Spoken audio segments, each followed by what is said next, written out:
এখানে নওশাদ সিদ্দিকীর বাসন্তী ১২৮ বিধানসভা সফর এবং সেখানকার রাজনৈতিক আবহাওয়াকে কেন্দ্র করে একটি সংবাদ প্রতিবেদন দেওয়া হল।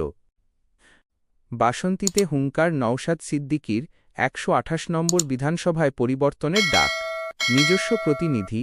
বাসন্তী, দক্ষিণ ২৪ পরগনার রাজনীতির পারদ চড়াতে এবার বাসন্তী বিধানসভায় পা রাখলেন ভাঙড়ের বিধায়ক তথা আইএসএফ নেতা নওশাদ সিদ্দিকী। ১২৮ নম্বর বাসন্তী বিধানসভা কেন্দ্রের অন্তর্গত বিভিন্ন এলাকায় দলীয় কর্মীদের মনোবল বাড়াতে এবং সাধারণ মানুষের অভাব অভিযোগ শুনতে এক জনসভার আয়োজন করা হয়েছিল। সভার মূল উপজীব্য। এদিন নওশাদ সিদ্দিকীর আগমনকে কেন্দ্র করে স্থানীয় আইএসএফ কর্মীদের মধ্যে ব্যাপক উন্মাদনা লক্ষ্য করা যায়। সভায় বক্তব্য রাখতে গিয়ে নওশাদ শাসক দল এবং প্রধান বিরোধী দল উভয়কেই কড়া ভাষায় আক্রমণ করেন। তার বক্তব্যের মূল বিষয়গুলি ছিল: কংগ্রেস এসআইআর থেকে আপনাদের নিস্তার দেবে মনে হচ্ছে?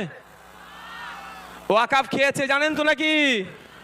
ওয়াকাফটা যেমন টুক করে রাত্রে কি বলল, ওয়াকাফ মেনে নিল, এটাও মিলিয়ে নেবেন। এসআইআর উনি বেঁচে থাকতে হবেন না। উন্নয়ন ও কর্মসংস্থান। বাসন্তীর মতো সুন্দরবন সংলগ্ন এলাকায় পরিযায়ী শ্রমিকের সমস্যা এবং কর্মসংস্থানের অভাব নিয়ে তিনি উদ্বেগ প্রকাশ করেন। দুর্নীতি বিরোধী লড়াই। আবাস যোজনা থেকে শুরু করে ১০০ দিনের কাজের বকেয়া টাকা নিয়ে দুর্নীতির অভিযোগ তুলে ধরেন তিনি। নিরাপত্তা ও গণতন্ত্র। এলাকায় সাধারণ মানুষের গণতান্ত্রিক অধিকার সুনিশ্চিত করার দাবি জানান এবং ভয়মুক্ত পরিবেশ গড়ার ডাক দেন। রাজনৈতিক তাৎপর্য।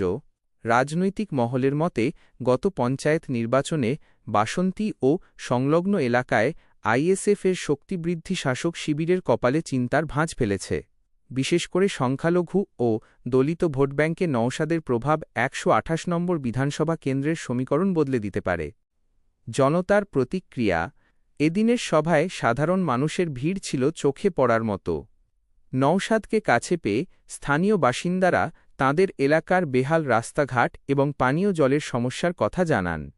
নওশাদ আশ্বাস দেন, বিধানসভার ভেতরে ও বাইরে তিনি বাসন্তীর মানুষের অধিকারের জন্য লড়াই চালিয়ে যাবেন। উপসংহার: বাসন্তীর মাটিতে দাঁড়িয়ে নওশাদ সিদ্দিকীর এই ৩ আঙুল আইএসএফের প্রতীকী সংকেত প্রদর্শন আগামী নির্বাচনে এই কেন্দ্রে এক নতুন রাজনৈতিক লড়াইয়ের ইঙ্গিত দিচ্ছে।